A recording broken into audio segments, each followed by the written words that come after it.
가족이란 말을 이렇게 들으면 어떤 단어가 연상이 되십니까? 아마 따뜻함, 친밀함, 믿을 수 있는 곳, 쉴 수 있는 곳, 기댈 수 있는 곳, 바로 가족은 그런 곳이죠. 그런데 이런 기대와는 달리 많은 사람들은 가족에게서 그런 것들을 누리지 못하는 분들이 의외로 많습니다. 오히려 그 가족들로 인하여 이런저런 어려운 일을 겪게 되고, 그리고 문득 그로 인한 쓰라린 상처들, 아픔들 지니고 오랫동안 그렇게 살아가는 사람들이 의외로 많습니다. 평상시에는 살아가는 것이 바빠서 잊고 살아가는데 나이가 들면서 문득 바로 이러한 것들이 큰 짐과 숙제로 느껴질 때가 있습니다. 오늘 본문에 나오는 요셉의 가족들 역시 사연이 많은 가족입니다. 아버지 야곱, 어머니 레아와 라헬, 그리고 여종들인 비라와 실바, 그 아에서 태어난 12명의 아들과 딸 하나. 여러분, 제가 정리를 해왔는데 한번 스크린에 보시죠. 레아가 6명의 아들이 있고 딸이 하나가 있습니다. 그리고 실바에게서 2명이, 레아의 하녀죠. 실바에게서 2명이 났죠. 그리고 라헬이 2명의 아들이 있고요, 비라가 2명의 아들이 있습니다. 총 이렇게 12명의 아들과 딸 1명 디나. 근데 야곱은 이 많은 자식들 가운데서 유독히 자기가 결혼하기 전부터 사랑했던 라헬의 자식들만 이뻐하고 사랑했어요. 베냐민은 늦게 태어났으니까 요셉을 굉장히 편애하며 사랑했습니다. 요셉에게만 채색 옷을 주고 요셉에게는 힘든 일을 시키지 않았습니다. 이때까지만 해도 요셉은 그냥 아버지가 어머니 라헬이 자기를 이뻐해주고 사랑해주는구나 라고 생각하고 오히려 그것을 즐기고, 그리고 형들이 잘못하면 또 부모님께 고자질하고 그랬던 요셉인데, 그러다 보니까 형들에게 공공의 적이 되었습니다. 요셉은 이런 가장사 속에서 애굽으로 이제 형들의 미움을 받아 팔리게 되죠. 그렇지만 하나님의 은혜로 애굽의 총리가 되고 이제 결혼도 했습니다. 그래서 2 아들을 낳았어요. 그리고 7년이라는 풍년의 시간도 보냈습니다. 창세기 45장에 보면 이제 풍년 7년이 지나고 흉년을 맞이한 지 2년째가 되었다고 그래요. 그러니까 요셉의 나이를 계산해 보면 37살, 39살쯤 아마 됐을 거예요. 나름대로 이제 40을 바라보는 나이, 부록의 나이를 앞에 두고 굉장히 인생의 성공을 한 사람으로 많은 사람이 인정하고 평가하고, 그리고 요셉 앞에서 많은 사람들이 이제 조아리면서 요셉을 그렇게 받드는 위치에 있었습니다. 남들이 다 부러워하는 위치에 올라갔어요. 그리고 이제 어느 정도 하나님께서 왜 자신의 인생을 그렇게 하셨는지 조금씩 이해가 되기 시작했어요. 왜 17살 때 꾸었던 꿈이 의미가 뭔지, 왜 그 볕단들이 왜 내게 와서 절을 했는지 이제 조금씩 이해가 되기 시작해요. 그리고 자기는 왜 17살 때 노예로 팔려서 그렇게 고생을 했는지, 감옥 생활을 왜 했는지, 그것들이 이제 하나님의 조명하심에 따라서 조금씩 이해가 되기 시작해요. 그런데 요셉은 여전히, 요셉에게는 풀지 못한 숙제가 있었습니다. 오늘 설교 제목처럼 가슴 한구석에 꽉 막힌 부분이 있었어요.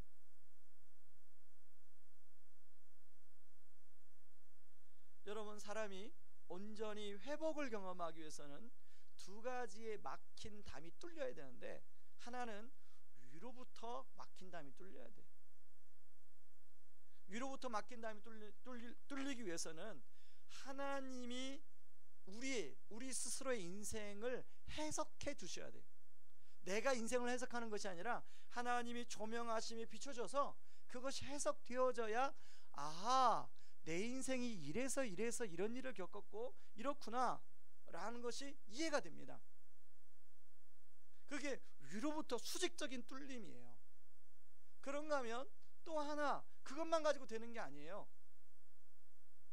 수평적인 면에서 여러분, 사람이 살아오면서 옛 사람과 저 사람과 서로 혈연 관계, 그리고 또 부부 관계, 때로는 뭐 여러 가지 관계를 맺고 살죠.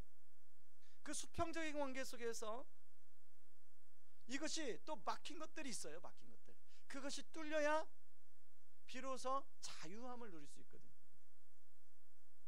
그런데 이제 요셉은 위에 수직적인 것은 이제 어느 정도 좀 뭔가 윤곽이 보이기 시작하고, 아, 이렇게 인생이 이렇게 되는구나 이해가 되는데, 이 수평적인 부분이 탁 가로막혀서 뚫리지가 않는 거예요. 여러분들은 이 두 가지 측면에서 어느 시점에 지금 와 있습니까? 여러분, 수직적인 면은 내가 어디쯤 와 있고 수평적인 면은 어디쯤 와 있는지를 한번 스스로 질문해 보시기 바랍니다. 창세기 45장은 바로 44장 뒤에 있는 45장은 저는 성경 중에 가장 아름다운 장면이 아닐까 생각해요. 왜냐하면 요셉이 자신의 형제들을 정말로 용서하는 그런 내용이 나와요. 어떤 분은 아니 여기에 뭐 무슨 본문에 요셉이 용서했다고 나옵니까? 용서란 말이 안 나오기 때문에 용서한 게 아니라고 하는데, 여러분, 용서는 말로 하는 게 아니에요. 행동으로 하는 게 용서지. 요셉이 큰 소리로 울죠. 그런데 그 울음소리가 궁에 있는 사람까지 다 들었다고 할 정도로 요셉의 울음은 막힌 것이 빵 뚫리는 울음이에요. 그동안 풀지 못한 숙제가 풀리는 울음이에요. 마음속 깊은 곳에서 샘이 터지는 울음이에요. 저는 오늘 예배드리는 우리 성도님들 가운데 이런 뚫림의 울음이 터지기를 주님의 이름으로 축원합니다. 그러려면 이 숙제가 풀리는 과정, 이 막힌 담이 뚫어지는 과정에서 오늘 두 가지를 좀 살펴보려고 하는데, 하나는 지속적인 변화와 성장에 대한 수용입니다. 여러분, 오늘 본문을 보면서 우리가 의문이 드는 것은 요셉이 형제들을 아니 너그러이 그냥 용서해 주면 되지, 베냐민의 가방에 은자는 왜 넣어요? 왜 베냐민을 도둑으로 삼아서 누명을 씌워서 왜 베냐민을 잡아오게 합니까? 어떤 사람은 베냐민을 요셉이 데리고 형들로부터 베냐민을 구출해서 요셉이 이제 베냐민을 데리고 살려고 했다, 이렇게 생각할 수도 있는데요. 그런데 여러분, 만약에 베냐민을 아버지에게서 떨어져서 요셉이 베냐민만 데리고 살면 요셉은 아버지가 살아계신 걸 알고 있었잖아요.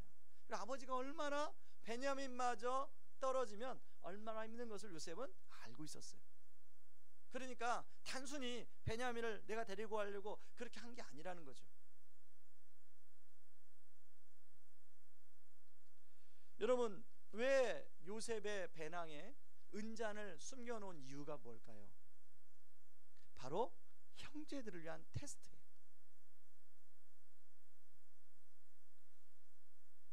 여러분, 자신은 하나님의 은혜로 이제 자신의 형들이 왜 자신을 애굽에 팔았는지, 그리고 왜 애굽에서 노예 생활을 했는지, 왜 애굽에서 그 고생을 했는지 이해가 됐어요. 이해가 이제. 그런데 형제들에 대한 원한, 마음의 감정이 이제 조금씩 누그러지기 시작하는, 아직 완전히 해결된 게 아니에요. 그 시점에서 중요한 것은 관계 회복, 형제들하고 어떻게 이제 이것을 풀어갈 거냐의 숙제가 남아있는데, 여러분, 관계라는 것은 항상 쌍방입니다. 쌍방. 내가 하나님으로부터 은혜를 받았다고 그래서 상대방이 준비가 안 되어 있는데 그 은혜를 말했다가 괜히 상처만 받을 수가 있는 게 관계라는 거죠. 요셉의 입장에서는 하나님이 자기를 그렇게 다루셨다면 우리 형제들도 분명히 하나님께서 그동안에 뭔가 손을 봤을 거라는 그래도 생각을 해볼 수가 있겠죠. 그래서 형제들이 정말 그러한가를 요셉이 테스트를 하고 있는 겁니다. 그동안의 형제들은 얼마나 생각이 달라졌는지, 아니면 변화가 없는지, 그대로인지, 여전히 자기중심적이고 서로 형제들끼리 서로 아귀다툼하고 갈등하는 그 상태로 머물러 있는지, 아니면 정말로 서로 이해하며 하나가 되어서, 서로 이복 형제지만 서로 하나가 되어서 같이 더불어 살아가는 공동체가 되었는지를 테스트해보고 싶은 거죠. 그래서 어떤 설정을 지금 말하냐면 15년 전에 자신이 당한 상황을 똑같이 베냐민을 통해서 설정을 하는 겁니다. 15년 전에 형들이 요셉을 팔 때 어떻게 팔았습니까? 형제들은 홀로 남은 자신을 버려두고, 미디안 상인의 손에 버려두고, 형들 왜 그러세요? 형들 제발 저를 살려주세요 라고 외침을 저버려두고 형들은 떠나버렸어요. 근데 15년이 흐른 지금 베냐민이 또 그런 상황이죠. 베냐민이 이제 노예가 되는 상황인데, 베냐민이 노예가 되는 그런 상황 속에 형들이 어떻게 하는가를 보면 형들이 달라졌는지 달라지지 않았는지를 알 수 있죠. 자, 12절 말씀을 12절 13절을 같이 한번 읽어볼까요? 같이 읽습니다. 그가 나이 많은 자에게서부터 시작하여 나이 적은 자에게까지 조사하며 그 잔이 베냐민의 자루에서 발견된지라. 13절 같이 읽습니다. 각기 짐을 나귀에 싣고 성으로 돌아가니라.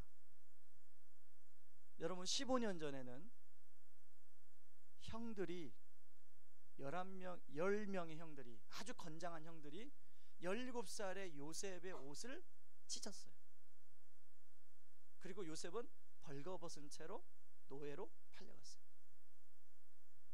오늘 본문에 보니까 옷을 찢었는데 형들이 자기 옷을 찢었어요. 이 옷을 찢는 행위는 그 고통에 참여한다는 거예요. 내가 그 괴로움, 베냐민이 그렇게 지금 노예로 끌려가는 상황에 내가 너무 괴로움을 표현하는 게 옷을 찢는 행위예요.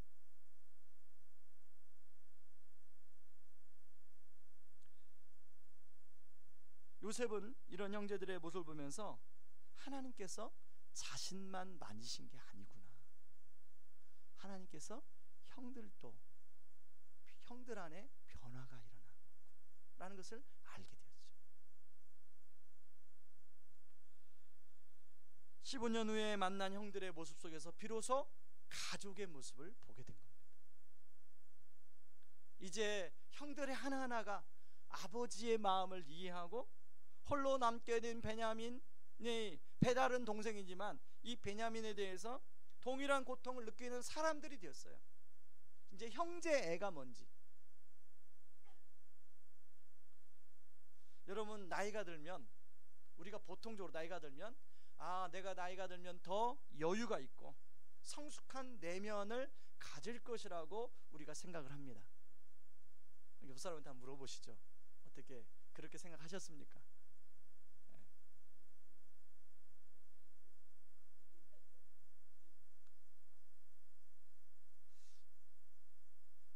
그러니까 이제 우리가 이제 50, 60 이렇게 이렇게 나이가 들면서 70 이게 들면서 저 정도 나이가 들면 더 이렇게 좀 더 여유 있고 더 유연하고 그런 사람이 될 거라고 우리가 그렇게 일반적으로 생각을 합니다. 그런데요, 오히려 더 고집이 세고 남의 말을 잘 듣지 않는 사람이 되어 갈 수 있다는 거죠. 이타적이 될 것 같은데 오히려 더 자기중심적이 되어갈 수 있다는 거죠. 부부간에도 이제 30년 40년 살았으면 이제는 하면 하고 말 안 해도 알고 그럴 것 같은데, 대화도 더 잘 통할 것 같은데 대화가 안 되어 대화의 문을 닫아버리는 부부들이 의외로 많다는 걸 우리가 다 알고 있잖아요. 그런 면에서 오늘 본문이 보여주고 있는 요셉과 요셉의 형들의 모습을 통해서 우리는 많은 것을 생각할 수가 있습니다. 어떻게 이들이 이렇게 말랑말랑한 사람들로 변화가 되었는가? 한 가지 확실한 것은 요셉에게는 하나님의 은혜가 함께함으로 형들을 향한 그런 증오의 마음들이 하나님이 풀어줬죠. 그건 확실할 수 있어요. 그런데 어떻게 요셉의 그 형들은 무슨 은혜가 도무지 임했길래 이렇게 말랑말랑한 사람들로 변했을까? 내버려두면 그럴까?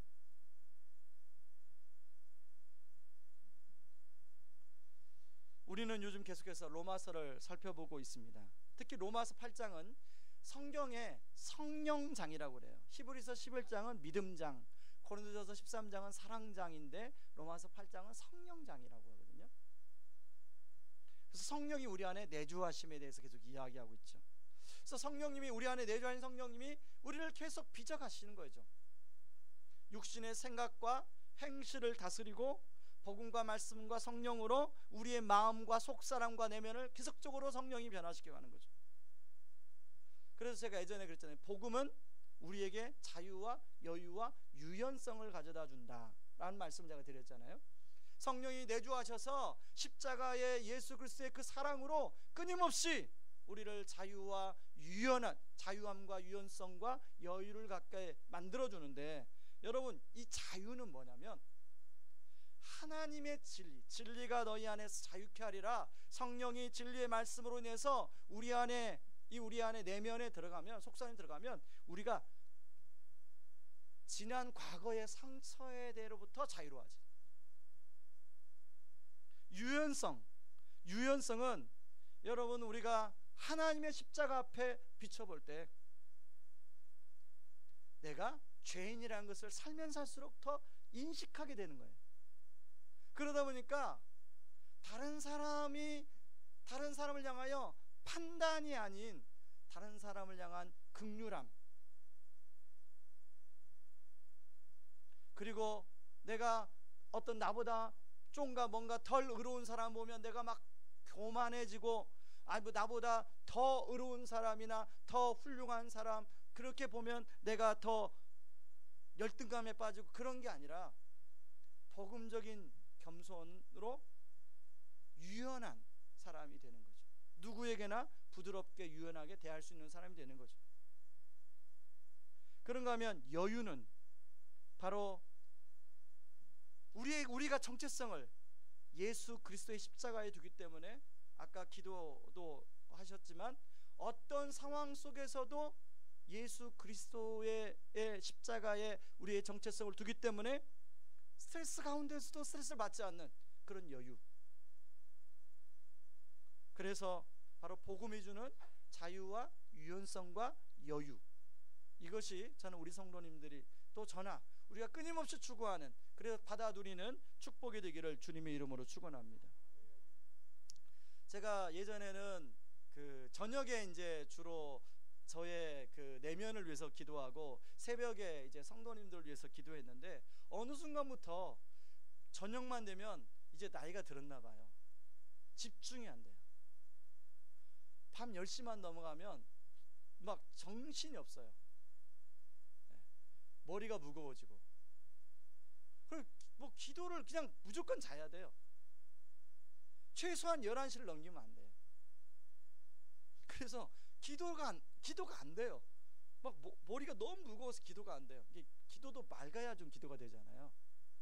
그래서 새벽에 그동안에는 성도님들을 주로 이제 중보기도를 많이 했는데, 새벽에 제가 좀 최근에 패턴을 바꿔가지고 중보기도 하기 전에 저의 내면을 위한 기도를 좀 집중적으로 며칠 했습니다.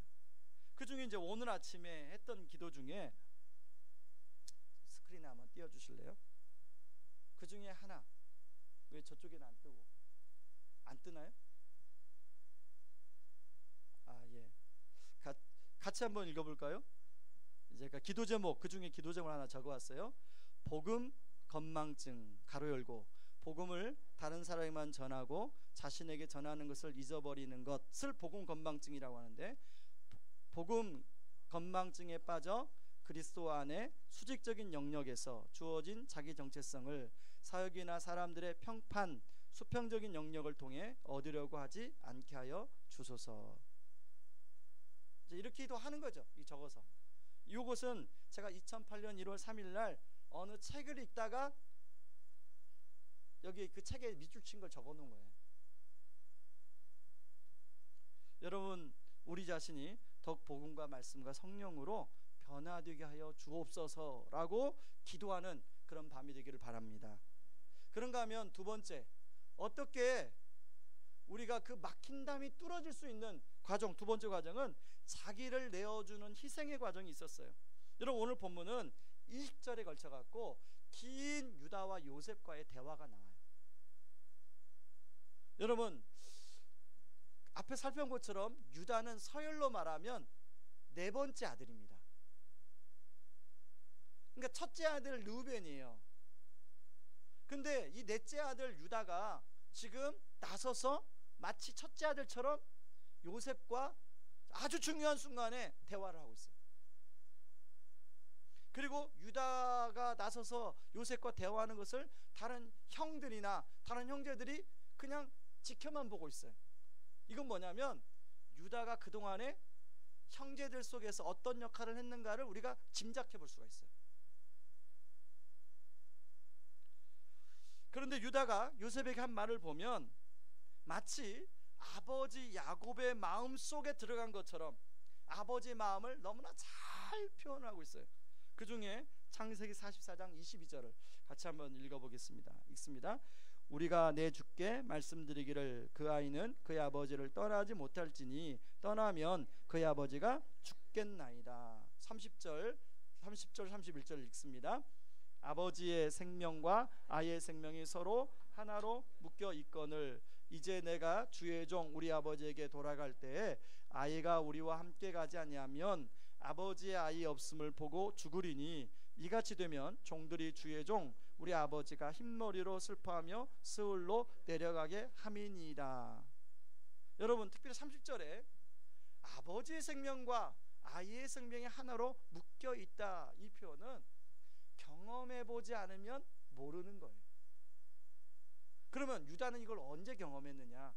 창세기 38장에 가면 엘과 오난이 죽습니다. 그러니까 엘과 오난은 유다의 두 아들이었어요.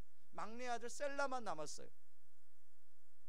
그래서 셀라마저 죽이기가 싫어서 원래 이제 셀라를 며느리 다말에게 줘야 돼요. 근데 셀라가 장성했음에도 불구하고 며느리 다말한테 셀라를 주지 않아요. 두 아들을 잃으면서 이 유다는 셀라와 마치 아버지의 생명과 아이의 생명이 하나로 묶여 있는 것을 경험했어요. 전에는 유다는 야곱 아버지를 이해할 수가 없었습니다. 근데 자신이 두 아들을 잃고 이제 그건 그 창세기 38장에 보면 집을 떠나버립니다. 유다가 요셉을 팔고 집으로 돌아왔는데 여러분 구약에서 특별히 창세기 시대 때 유다가 집을 떠났다는 것은 죽기를 각오한 거예요. 이놈의 집구석이 너무 싫어서 내가 차라리 죽음을 각오하고 떠나버린 거예요. 왜냐하면 그 당시는 시족 공동체이기 때문에 떠나는 순간 죽임을 당하는 그런 각오를 해야 되는 상황인 거죠.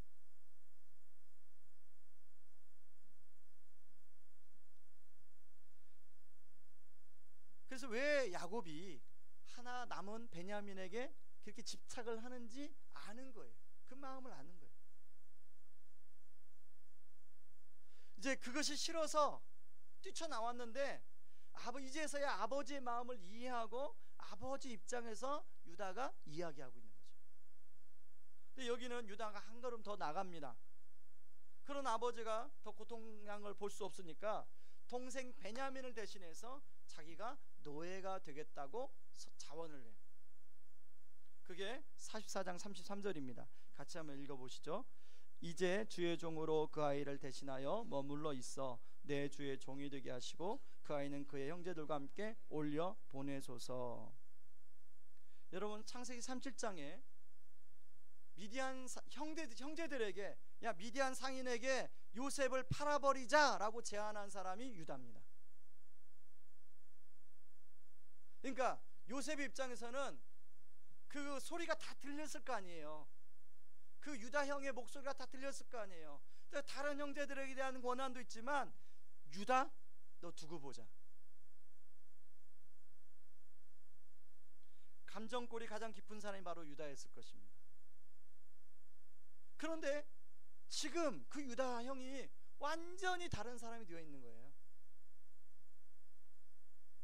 여러분, 유다가 이렇게 될 수 있었던 것은 바로 창세기 38장의 며느리 다말을 봐야 됩니다.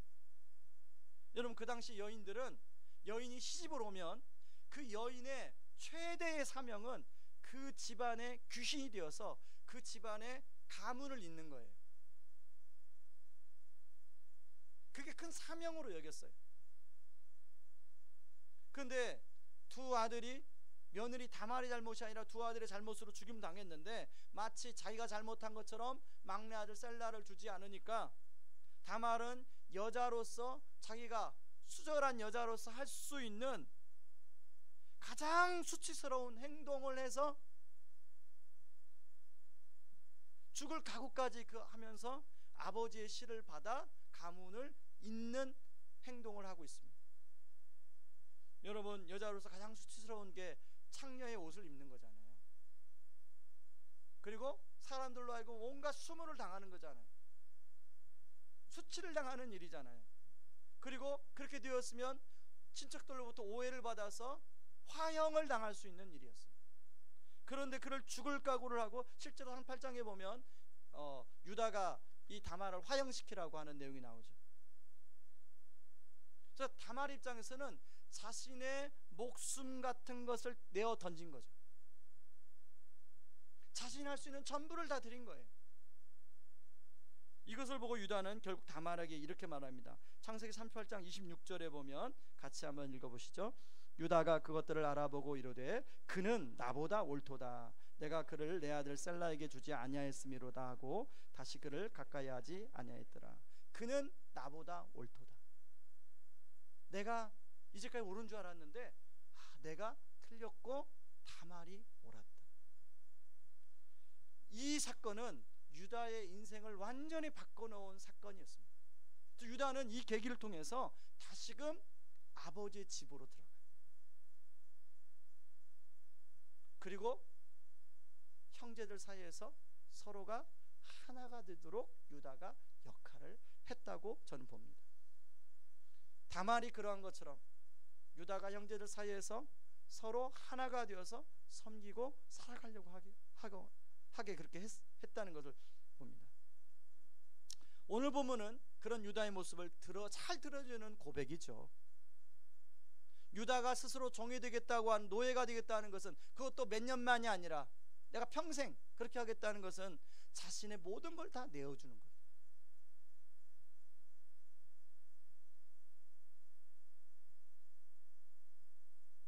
여러분, 유다는 그렇게 할 필요가 없어요.